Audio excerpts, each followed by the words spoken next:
दोस्तों नमस्कार। जैसा कि आप लोग सभी लोग जानते हैं कि मेरे गाड़ी के साथ क्या हुआ और किस तरह से उसको मैनिपुलेट करके निसान इंडिया और उसके डीलर ने मेरा शोषण किया। अभी तक वो गाड़ी मुझे नहीं मिल पाई है। इनफैक्ट इनके डीलर और निसान इंडिया के समझाने पे मैं इस बात पे भी राज़ी हो गया था कि गाड़ी का इंजन ही रिप्लेस करके मुझे दे दिया जाए, क्योंकि इस पेंडेमिक सिचुएशन में मुझे गाड़ी की बहुत ही ज़रूरत थी। इसके बावजूद भी इन लोगों ने फिर से वही किया जो वो ये लोग शुरू से करते आ रहे हैं। चूँकि मैंने एक कंडीशनल वर्क ऑर्डर, जिसमें कि मैंने पहले इन लोगों को मना कर दिया था कि मेरी गाड़ी एक्सचेंज करके ही दे दो, मुझे इंजन रिप्लेस करने की ज़रूरत नहीं है। फिर इन लोगों ने एक रिक्वेस्ट मुझसे करी, जब मेरा और इनका एक सेटलमेंट हो गया इसके बाद, कि आप एक वर्क ऑर्डर प्रोवाइड करा दीजिए जिसके बिहाफ पे हम लोग काम कर पाए। फिर मैंने एक कंडीशनल वर्क ऑर्डर उन लोगों को प्रोवाइड कराया था, जिस वर्क ऑर्डर में यह क्लियर मेंशन था कि अगर इस इंसिडेंस के बाद इंजन से रिलेटेड कोई भी इशू अराइज होता है, चाहे वो टेक्निकल हो चाहे नॉन टेक्निकल, निसान इंडिया और उसका डीलरशिप पूर्ण रूप से इस बात के लिए बाध्य होगा कि उसे वो गाड़ी बदल के मुझे देनी होगी। इस बात पे निसान इंडिया और इनके डीलर दोनों ही राजी थे। इस बीच इन लोगों ने इंजन रिप्लेस किया। इंजन रिप्लेस करके टेस्ट ड्राइव मुझे दी। टेस्ट ड्राइव में पहले दिन मुझे थोड़ा सा गाड़ी में वाइब्रेशन महसूस हुआ, जिसको मैंने बताया। फिर अगले दिन इन लोगों ने मुझे टेस्ट ड्राइव दी जिसमें कि वाइब्रेशन नहीं था। इसके बाद बात आई पेपर वर्क की, तो यहाँ भी सर ये लोग वही काम कर रहे थे जो पहले से ये लोग करते हैं। इन लोगों ने आरटीओ के नॉर्म्स को ही फॉलो नहीं किया था। इन लोगों ने यहाँ का, चूँकि पश्चिम बंगाल का या आरटीओ हर जगह का ही एक नियम होता है कि पुरानी इंजन को रिप्लेस करने के लिए पहले आरटीओ से अप्रूवल लेना होता है, जिसमें कि आरटीओ पुराने इंजन को वेरीफाई करता है फिजिकली जाकर। इस प्रोसीजर को ना फॉलो करके इन लोगों ने पहले ही इंजन चढ़ा दी थी। इंजन चढ़ाने के बाद ये लोग जब आरटीओ में एप्लीकेशन करने गए तो आरटीओ ने उसे डिफ्यूज़ कर दिया।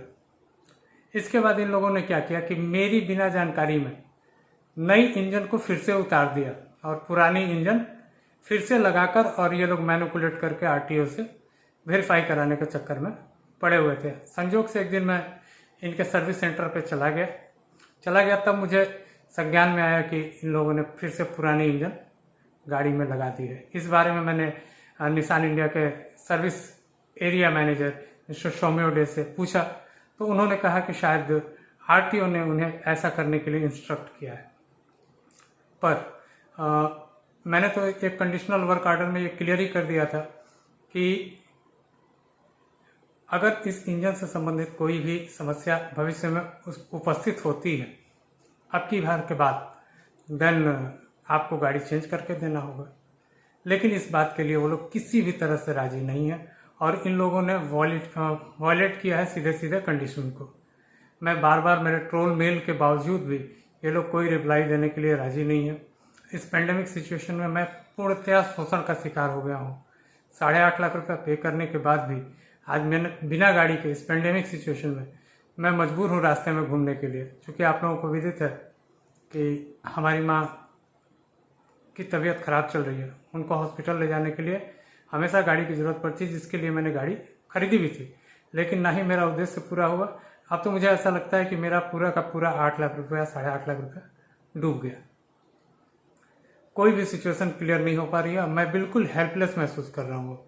और इसमें जितना दोष, अब मुझे लगता है कि इसमें जितना दोष इनके सर्विस सेंटर या इनके डीलरशिप का है, उससे कहीं ज़्यादा दोष निसान इंडिया का है। क्योंकि निसान इंडिया के जितने भी प्रोफेशनल्स हैं जो हमारे साथ कोऑर्डिनेशन में हैं, वो लोग टोटली हर बात को, हर चीज़ को, जो कि डीलर की क्लियर गलती होती है, उसको भी केवल या तो ह्यूमन एरर या फिर उसको कॉटन डालने का प्रयास करते हैं। एक कस्टमर की समस्या वो लोग समझने के लिए राजी नहीं है। क्या आप लोगों को लगता है कि मुझे ये गाड़ी ले लेनी चाहिए, जिसका कि एक बार तो मैंने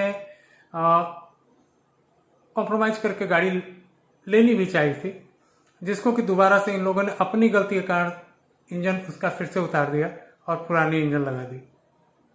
तो आप बताइए कि किसी नई गाड़ी का बार बार इंजन चढ़ाना और उतारना, उसकी क्वालिटी की अवस्था क्या रहेगी और उसकी रीसेल वैल्यू क्या रह जाएगी। अभी तक की स्थिति हमारे केस की यही है। इसमें मैं निसान इंडिया के द्वारा ठगा गया शायद भारत में पहला कस्टमर हूँ।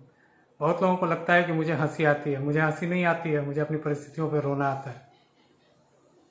और यहाँ पे कोऑपरेट करने के लिए, मुंह से कहने के लिए तो सभी लोग हैं, लेकिन जो मुझे महसूस हो रहा है कि निसान इंडिया हो चाहे कोई और, सभी लोग डीलर के साथ हैं। और डीलर के साथ शायद इसलिए हैं कि ऑलरेडी पहले ही निसान के 2 डीलरशिप यहाँ से जा चुके हैं और निसान की लास्ट होप ये डीलरशिप है। और निसान को शायद ऐसा लगता है कि एक कस्टमर के रहने ना रहने से कुछ नहीं होता है, डीलरशिप को रहना चाहिए, क्योंकि कस्टमर तो आफ्टर ऑल एक यूनिट खरीदता है, डीलरशिप कई यूनिट उसके लिए महीने में बेच सकता है। बट मैं निसान से ये कहना चाहता हूँ, और उनके अगर हायर एंड के ऑफिशियल्स ये सुन रहे हैं तो उनसे हाथ जोड़ कर प्रार्थना करना चाहता हूँ कि जल्द से जल्द मेरी गाड़ी बदल दें सर। नहीं तो ये तो क्लियर है सर कि भले ही मैं एक कस्टमर हूँ, लेकिन मेरी तरह हजारों कस्टमर मुझे देख रहे हैं, और इसका क्या प्रभाव उन कस्टमर्स पे होगा वो शायद आप खुद ही समझ सकते हैं। दोस्तों यही है अभी तक की सिचुएशंस। अब मैं देखता हूँ, चूँकि अभी यहाँ पेंडेमिक में लॉकडाउन चल रहा है कोलकाता में, मैं अभी कुछ भी नहीं कर पा रहा हूँ। देखता हूँ लॉकडाउन के बाद क्या होता है, और जैसे फर्दर कोई अपडेट आता है मैं फिर से आप लोगों के सामने उपस्थित हो जाऊँगा। नमस्कार।